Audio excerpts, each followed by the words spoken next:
chères ambassadrices, bonjour, bonjour. J'espère que tu vas bien.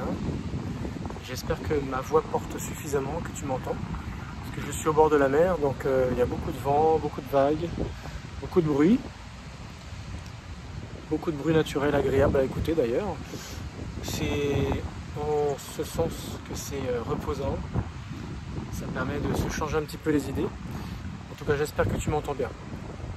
Le thème de cette vidéo est pour te parler d'une émotion que j'ai déjà abordée, qui est très importante en fait à gérer, pour ne surtout pas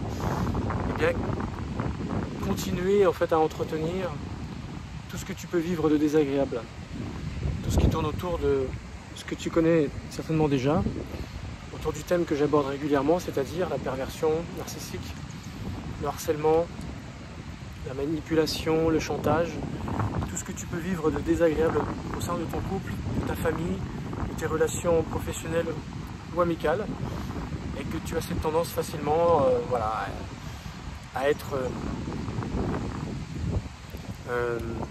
le dindon de la farce, la serpillière, la personne qu'on ne respecte pas, dont la dignité n'a pas de sens. Et j'avais déjà abordé au moins 2 vidéos sur cette émotion qui était d'ailleurs la toute première, et tout le reste ce sont des déclinaisons, c'est-à-dire des ressentiments qui prennent naissance après cette émotion, on va dire, de base, qui est la peur. Le thème de cette vidéo, c'est d'essayer de t'aider à gérer ta peur, parce que c'est quand même une émotion qui est tout à fait naturelle et que nous ressentons régulièrement tout au courant de notre vie. Cette émotion, en fait, elle nous suit constamment. À partir du moment où il y a des choses qui nous font stresser, pour lesquelles on n'a pas de recul, suffisamment de recul, pour lequel il y a une incertitude, du doute, et bien forcément c'est cette émotion que nous allons ressentir. Mais c'est pas vraiment de ce ressenti naturel, tout à fait normal, qu'on peut ressentir au travers de cette émotion suite à la vie qu'on peut mener. Voilà, les choses qu'on ne maîtrise pas, c'est pas vraiment à ce niveau-là. Je te parle surtout de ceux qui vont te manipuler en cultivant constamment chez toi un sentiment de peur. Ils vont faire tout à chaque fois pour te maintenir dans cette émotion. Ils vont générer chez toi constamment une émotion de peur. C'est surtout de ça dont je veux parler, parce que je ne voudrais pas réaborder ce que j'ai pu aborder dans les vidéos précédentes, où j'expliquais comment était né ce sentiment de peur. C'est cette émotion qui est à l'origine de beaucoup de ressentis. Mon but, c'est pas de revenir dessus, mais véritablement t'apporter une astuce toute simple pour que tu puisses t'en sortir, que tu puisses véritablement réussir à gérer la peur que les tierces personnes que tu peux côtoyer dans ta vie tous les jours veulent créer chez toi, maintenir chez toi, pour toujours mieux soutirer chez toi voilà, ce qu'ils ont besoin de soutirer. Alors, la peur, c'est quelque chose qui te fait perdre tes moyens. C'est une vibration qui est très très négative. Lorsqu'on cristallise l'eau avec la vibration de la peur qui est imprégnée dans l'eau, ça donne des formes complètement moches, pas jolies du tout. C'est pas du tout harmonieux, c'est pas du tout joli, comme le flocon de neige, comme la vibration de l'amour, de la joie, où c'est très symétrique, ça prend des formes géométriques super jolies, alors que la peur, t'as l'impression que c'est informe, ça n'a pas de sens, au niveau de sa forme, tu ne la comprends pas, ce qui prouve à quel point elle est déstructurante comme fréquence, comme vibration. C'est pour cette raison qu'il ne faut absolument pas continuer à ressentir cette émotion, à part quand elle est naturelle. Voilà, tu sais pas s'il va faire beau aujourd'hui quand tu vas prendre la route et que tu as beaucoup de routes à faire aujourd'hui, c'est des appréhensions. C'est une déclinaison, on va dire, de la peur, mais pas au point que ça te maintient dans une espèce de torpeur qui t'empêche de vivre, d'avancer, dans quelque chose qui t'empêche d'être toi-même, qui te fait perdre ton raisonnement, ta réflexion, qui te fait perdre en fait ton identité. Parce que c'est exactement cela que les personnes qui veulent te manipuler essaient de maintenir chez toi. Donc si c'est une appréhension, une petite anxiété, mais passagère, j'ai envie de dire, ça fait partie de la vie de tous les jours. Voilà, tu ne sais pas si tu vas réussir à avoir ton train à l'heure parce qu'il y a des embouteillages, beaucoup d'embouteillages sur la route, et on doit te déposer à la gare pour prendre ton train pour partir en vacances. Bon voilà, ça ce sont on va dire des peurs normales, on va dire, qui font partie de la vie de tous les jours. Mais c'est pas quelque chose qui va te bloquer la réflexion, qui va t'empêcher de vivre, qui va t'empêcher de poursuivre ta vie normalement, ou d'avoir une relation normale avec la personne avec qui tu vis. Tu vois, c'est ça en fait. Il faut bien faire cette nuance entre la peur et la peur. Tu vois. Donc moi je te parle de celle qui est négative, celle qui est occasionnée au travers d'une manipulation méchante, machiavélique, pour te soutirer tout ce que tu peux être de bien, de bon dans ta vie. Et c'est vraiment contre cela qu'il faut te battre. Alors comment faire? Quelle est l'astuce pour que tu puisses réussir à ne pas laisser cette peur t'envahir? Il faut revenir à une chose fondamentale. Tu ne peux pas changer les gens. Tu n'as pas pouvoir sur cela. Beaucoup de personnes, souvent, aimeraient changer les gens. C'est souvent une erreur que font beaucoup de personnes quand ils se mettent en couple, surtout la gente féminine. Elles pensent souvent qu'elles vont pouvoir changer leur bonhomme parce qu'elles ont découvert ou elles ont vu qu'il était comme ci ou comme ça. Et elles disent, de toute façon, je te changerai. Ou avec moi, tu verras. Elles croient souvent qu'elles vont réussir à le changer. Et c'est faux. Souvent, si la personne change, c'est parce qu'au fond, elle est d'accord pour changer. Elle a décidé de changer, ou elle te donne ce droit-là. Ou simplement, ça l'amuse de te voir, en tout cas t'occuper de lui, pour que tu puisses lui donner de l'importance, lui donner un certain rôle. Et lui, il se laisse malmener parce que c'est un jeu. Et il aime te voir dans des états, ça lui donne l'impression que quelque part tu es important. Mais quelque part il te donne ce droit-là. Mais si jamais il n'a pas envie de changer, tu pourras faire ce que tu veux. Combien de femmes, malheureusement, s'étant dit cela, des années après, elles se sont rendues compte que finalement, ben non, elles n'ont pas réussi à changer leur bonhomme, mais encore pire, elles se sont fatiguées en fait à essayer de le faire. Et elles se sont résignées, et souvent c'est la désillusion, et souvent les rapports qu'il peut avoir après les uns avec les autres, l'un avec l'autre, changent énormément par rapport à ce constat.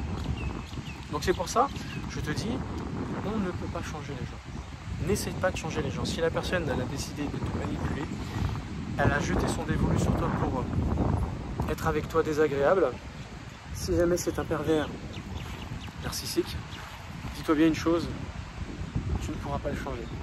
Même si il te donne toutes les fausses raisons du monde, toutes les promesses qu'il va changer, et effectivement il change pendant une semaine ou deux, maximum un mois, et après il redevient ce qu'il sait pertinemment faire avec excellence, c'est-à-dire être dur, méchant, possessif, jaloux, envieux, acerbe, accusateur, enfin voilà, je ne vais pas tout te décrire, tu as compris. Il reviendra comme il était avant, comme le naturel revient toujours au galop. Donc tu ne pourras pas le changer. De même que tu n'as pas pouvoir sur les événements. Tu ne peux pas changer. Tu ne peux pas faire en sorte que les événements se passent de telle ou telle façon. Tu peux avoir l'état d'esprit qui va attirer les événements à toi. Et là, on est complètement dans la gratitude, dans l'esprit de la loi de l'attraction. vidéo que je t'invite à aller regarder, que j'ai publiée il y a quelques jours de cela. Donc tu ne peux pas changer les gens, tu ne peux pas avoir un pouvoir sur les événements, tu ne peux pas changer les choses comme tu voudrais. Tu peux avoir l'état d'esprit qui va favoriser les choses, mais c'est tout. C'est vraiment minime par rapport au pouvoir que tu pourrais avoir directement sur les choses. Voilà. Tu n'as pas un pouvoir surnaturel, tu n'es pas Dieu, tu n'as pas la force de la nature, tu n'as pas ça, tu n'es pas régi par les lois physiques toutes faites qui, quoi qu'il arrive, toutes les choses se passeront de telle ou telle façon. Non, tu n'as pas ce pouvoir sur les éléments, sur la nature. Non. Donc, ne te fatigue pas. Si tu acceptes déjà cette chose, ça sera déjà plus facile pour toi d'accepter ce qui se passe, d'accepter ton sort. Et je peux t'assurer que à 70%, c'est déjà plus de la moitié du travail qui est fait. Tu ne pourras pas, voilà, avoir un pouvoir sur tout ce que je viens de te citer, mais tu pourras l'accepter, accepter ce qui est. C'est, j'ai envie de te dire, la chose la plus difficile à faire. Accepter ce qui est, c'est-à-dire un malheur, ton sort, te rendre compte que voilà, les choses ne vont pas se passer comme tu avais prévu, comme tu avais souhaité, comme tu avais projeté, et que c'est plutôt ça qui va se passer. Accepte-le, mais tu verras que si jamais toi tu positive en te disant ben, j'accepte cette réalité difficile, mais que ça ne va pas m'empêcher de continuer à nourrir de belles qualités, tout comme l'amour, la joie, la patience, la bienveillance, la bonté, la patience, je vais le dire déjà, la magnanimité, la longanimité, la maîtrise de soi, la gratitude, le contentement, je pourrais t'en citer encore et encore. Toutes ces qualités qui font de toi nourrir un bon fruit, le bon fruit de l'esprit, ce qui te permet véritablement de rayonner des bonnes vibrations. Du fait de rayonner des bonnes vibrations, naturellement, la loi de l'attraction continuera de s'opérer, tu attireras les bonnes personnes, les bonnes paroles et les événements qui pourront tourner en ta faveur à un moment donné. Celui qui te fait du mal, il te lance le mal, mais si tu continues de nourrir des choses positives, ça ne peut pas s'arrêter sur toi. Parce qu'une chose qu'il faut savoir, c'est que le mal qui est lancé par une personne, si elle n'atteint pas son objectif, elle lui revient systématiquement dessus. C'est une règle spirituelle, une loi de la nature qui est régie comme ça, et c'est comme ça que les choses se font. C'est pour ça que ceux qui font le mal, ils ont intérêt à être bien câblés avec cet état d'esprit qu'ils peuvent avoir, d'être conscients de ce qu'ils sont en train de faire, parce que s'ils ne prennent pas garde, s'ils ne font pas attention, ça va leur retomber dessus quoi qu'il arrive tôt ou tard. C'est pour ça que souvent ceux qui font le mal, souvent ils finissent mal ces gens-là. Il est bien connu que ceux qui se lancent, on va dire, dans des associations de malfaiteurs, tout ce qui est mafia, ce sont souvent des gens qui terminent mal. As-tu remarqué que les gens qui se lancent dans des business, on va dire, fructifiants, lucratifs, rapides, qui te permet de t'enrichir rapidement, et donc du coup qui t'oblige à être pas tout à fait honnête, ils ont un temps de gloire ces gens-là. Mais ce temps de gloire, quand tu regardes, ça ne dure pas longtemps. Et souvent, ils finissent très mal. Par rapport à ce qu'ils ont pu vivre d'agréable dans leur vie, quand tu vois la façon dont ils finissent leur vie, tu te dis, ben, c'est triste. Même des fois, c'est des gens du showbiz. Quand tu regardes la durée qu'ils sont restés, on va dire, au top, souvent c'est minime dans la vie d'une personne. Hein, c'est souvent une dizaine d'années, une vingtaine d'années, pas plus. Quand tu penses qu'on peut vivre 70 à 80 ans, ben voilà, ils ont vécu à 100 à l'heure, au summum, pour finir, s'éteindre et être dans les oubliettes, ou sinon laisser un grand souvenir d'eux, mais quand on regarde comment ils ont terminé, tu te dis, bon ben, est-ce qu'on a envie de les imiter, est-ce qu'on a envie de les suivre? Donc c'est pour ça que je te dis, le mal finit toujours par revenir sur celui qui le lance. Donc c'est pour ça, toi, ne rentre pas dans ce credo. Tu reçois du mal, on t'envoie du mal. Ne décide pas de te lancer à faire l'expérience de faire le mal et de renvoyer le mal parce qu'on te fait du mal. Ne rentre surtout pas dans cette entreprise parce que tu risques de te casser les dents et de souffrir beaucoup plus que ce que tu es en train de souffrir actuellement. Dis-toi bien une chose, c'est que ceux qui font du tort, du mal, ce sont des personnes souvent qui sont plus à plaindre. Parce que c'est eux qui sont malheureux, c'est eux qui souffrent, c'est eux qui sont pas bien dans leur peau, c'est eux qui sont pas bien. Parce que sinon, ils ne souhaiteraient pas obtenir tout et tout de suite maintenant par la force. Non, ils attendraient, ils accepteraient que les choses arrivent, même s'ils doivent attendre. Tu vois? Vaut mieux te contenter de ce que tu as, parce que c'est souvent ça qui rend heureux. La paix intérieure. N'oublie pas cette vidéo que j'ai pu faire sur la paix intérieure, qui est vraiment la source du vrai bonheur. C'est quand tu as compris cela, que finalement, tu pourras gérer la peur qu'on essaie de faire naître chez toi et de maintenir chez toi. En tout cas, c'est une vibration tellement négative que si tu comprends que tu ne vas pas changer les gens, que tu ne vas pas pouvoir changer les éléments, les événements, tu n'as pas ce pouvoir, tu n'as pas été créé pour cela, et que tu laisses cela entre les mains de quelqu'un supérieur à toi, à savoir la nature, Dieu, l'univers, l'énergie Gaïa, l'énergie du soleil, l'énergie de la loi de la nature, etc., etc., tu vas te rendre compte à quel point tu vas minimiser